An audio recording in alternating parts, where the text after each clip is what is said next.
Pursue, pursue अपने आप में एक काम है। क्या होता है बेटा इसका? कोई भी चीज को हम करते हैं, कर कर देखते हैं, फॉलो करते हैं, अपनाते हैं, तो उसको परस्यू करते हैं। अब देखो परस्यू कैसे, जैसे हमारी हॉबीज होती हैं बेटा, जिन्हें हम खाली समय में करते हैं ना। जैसे आपने देखा होगा कुछ लोगों को खाना बनाने का शौक है, तो खाली समय मिलते वो खाना बना कर देखते हैं। कुछ लोगों को किताबें पढ़ने का शौक है, तो वो किताबें पढ़ते हैं जब जब मौका मिलता है। कुछ लोगों को ट्रैवल करने का शौक है, तो जब जब उनको मौका मिलता है तो वो ट्रैवल करते हैं। तो कुछ लोग, हमारी जो ये हॉबीज होती है ना बेटा, आदतें होती हैं, इन हॉबीज को हम क्या करते हैं? फॉलो करते हैं। तो जब भी हम किसी हॉबी को फॉलो करेंगे तो उसको इंग्लिश में एक वर्ड से बोल सकते हैं परस्यू। जैसे परस्यू हॉबीज, अगर वो मेरी आदतें हैं तो बेटा माय हॉबीज। तो परस्यू माय हॉबीज, इसका मतलब क्या है कि उसने कहे ना, कई बार हम बात करते हैं तो कहते हैं भाई खाली टाइम में आप क्या करते हैं, खाली समय मिले तो आप क्या करते हैं, तो आप कहना खाली समय में अपनी हॉबीज को फॉलो करता हूं। तो कितना एक प्यारा वर्ड आपके पास है बेटा कि परस्यू हॉबीज। अगर आप बोल देंगे तो उससे एक एग्जैक्ट सेंस निकल के आएगी कि हॉबीज को हम क्या करते हैं, मैं फॉलो करता हूं। कोई भी ऐसा नाम ना बोल के मैं पढ़ता हूं या मैं खेलता हूं, मैं टीवी देखता हूं, ऐसा ना कह के आप सीधा कह सकते हैं मैं अपनी हॉबीज को फॉलो करता हूं। कुछ अच्छे स्पीकर्स यही करते हैं बेटा।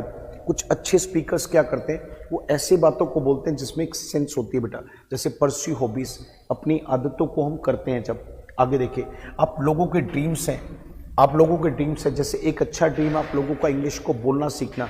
तो अब देखो, हम अपने ड्रीम्स को फॉलो करते हैं, हम अपने ड्रीम्स को पूरा करने के लिए एफर्ट्स लगाते हैं, तो उसे हम करते हैं परस्यू ड्रीम्स। तो परस्यू ड्रीम्स हम सबके हैं, तो आर आएगा बेटा। देखो ये छोटा सा टेबल आपको समझना पड़ेगा। मैं हूं आए, मैं इसको थोड़ा सा बीच में रुक के पढ़ा देता हूं। देखो मैं हूं आए, आप लोगों के यू। देखो इशारा करके जब हम बात करते हैं तो व्यक्तियों के लिए शब्द आते हैं। जैसे मेरे लिए शब्द आ गया बेटा आए, आपके लिए शब्द आ गया यू। अब देखो समझते चलना बेटा। और हम सब हो गए बेटा वी। हमसे अलग कोई लड़का है, जैसे लड़के में कौन हो सकता है? भाई हो सकते हैं, है ना, दोस्त हो सकता है, मेरा पड़ोसी हो सकते हैं, बड़ा व्यक्ति भी हो सकता है, मेरे फादर होते हैं, मेरे दादाजी हो सकते हैं, कोई भी हो सकता है। कोई भी एक मेल जो हमसे अलग है ही, कोई फीमेल होगी तो शी, जैसे मम्मी, बहन, वाइफ, ब्रदर, सिस्टर, है ना, ऐसे शब्द शी। कोई चीज है तो बेटा इट, जैसे मेरी गाड़ी, है ना, मेरी गाड़ी, मेरा घर।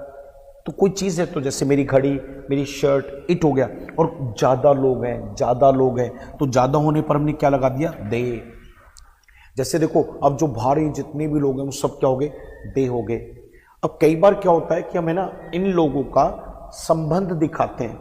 कई बार क्या होता है बेटा, हम इन लोगों का रिलेशन दिखाते हैं। रिलेशन मतलब संबंध बताते हैं। जैसे देखो ये टी शर्ट से मेरा रिलेशन है, ये मेरी टी शर्ट है, आप कहोगे सर ये आपकी टी शर्ट है। ये मेरी घड़ी है, आप कहोगे सर ये आपकी घड़ी है।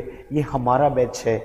तो जब हम चीजों में रिलेशन दिखाते हैं, संबंध बताते हैं, तो संबंध बताने के लिए देखो क्या, आई का रिलेशन होगा तो बोलेंगे माय, यू का रिलेशन होगा तो बेटे बोलेंगे योर, वी का रिलेशन होगा तो बोलेंगे बेटा आर। इसे प्रोनाउंसिएशन देखो, माय, लोग बोलते हैं माई, माई नहीं बेटा माय, माई नहीं माय। और आपका है तो योर, हमारा आर। उस ही की कोई चीज है तो हिज, शी की कोई चीज है तो हर, इट की कोई चीज है तो इट्स, और दे की कोई चीज है तो देयर। बच्चों को ना, बहुत सारे बच्चों को ये पता नहीं होता ये देयर कौन सा होता है। ये जो THERE वाला देयर है ना बेटा, इसका मतलब होता है वहां पर। जैसे यहां हियर और वहां देयर। और जो अधिकार वाला होता है, जैसे आपने कहा ये जो बैग है ना, ये तो उन लोगों का है, ये जो बैग है ये उन लोगों का है, तो वे लोग तो ज्यादा हो गए, तो आप क्या कहेंगे? Their bag. और आप कहोगे बैग तो मेरा है, तो आप बोलोगे माय बैग। आई का रिलेशन माय से, मेरा बैग है माय बैग, ये तो आपका बैग है योर बैग, ये तो बैग हमारा है आर बैग, ये बैग तो उस लड़के का है हिज बैग, ये बैग तो उस लड़की का है हर बैग, और ये बैग तो उन लोगों का है तो देयर बैग। और ऐसे गाड़ी का एयर बैग होता है ना, गाड़ी का जो एयर बैग होता है तो आप क्या कहेंगे? It's air bag. इट, गाड़ी इट होगी ना तो इट्स एयर बैग। तो ऐसे अब देखो, हम सब लोगों के अपने ड्रीम्स हैं, ड्रीम्स। तो हमने ड्रीम्स को हमें फॉलो करना है, तो हम क्या बोलेंगे? Pursue our dreams, pursue our dreams. हम अपने ड्रीम्स को फॉलो करते हैं। और ये ड्रीम मेरा है तो परस्यू माय ड्रीम्स, आपके हैं तो परस्यू योर ड्रीम्स। तो परस्यू वर्ड को देखिए हम कैसे यूज कर रहे हैं बेटा।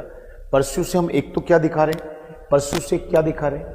परस्यू वर्ड का प्रयोग एक तो हम तब करेंगे जब अपनी हॉबीज होती हैं, हमारी जो हॉबीज होती है जब उनको फॉलो करते हैं तो परस्यू हॉबीज। अपने ड्रीम्स को फॉलो करते हैं तो परस्यू ड्रीम्स। और जब हम एजुकेशन में, जब हम एजुकेशन में कोई भी चीज़ को हासिल करते हैं तो वहाँ पे आएगा परस्यू।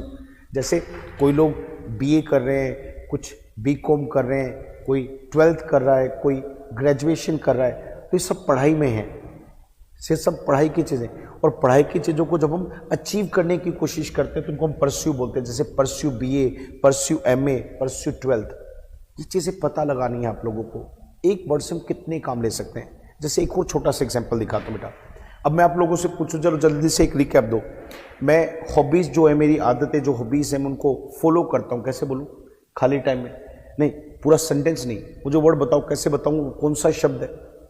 Pursue hobbies. अगर मैं कह दूँ मेरा भाई बीए कर रहा है, मेरा भाई बीए कर रहा है, तो उसके बीए करने को अगर मैं बोलना चाहूँ तो किससे दिखाऊंगा? Pursue BA, pursue BA. मैं अपने ड्रीम्स को पूरा करना चाह रहा हूँ, तो मैं अपने ड्रीम्स को क्या कर रहा हूँ?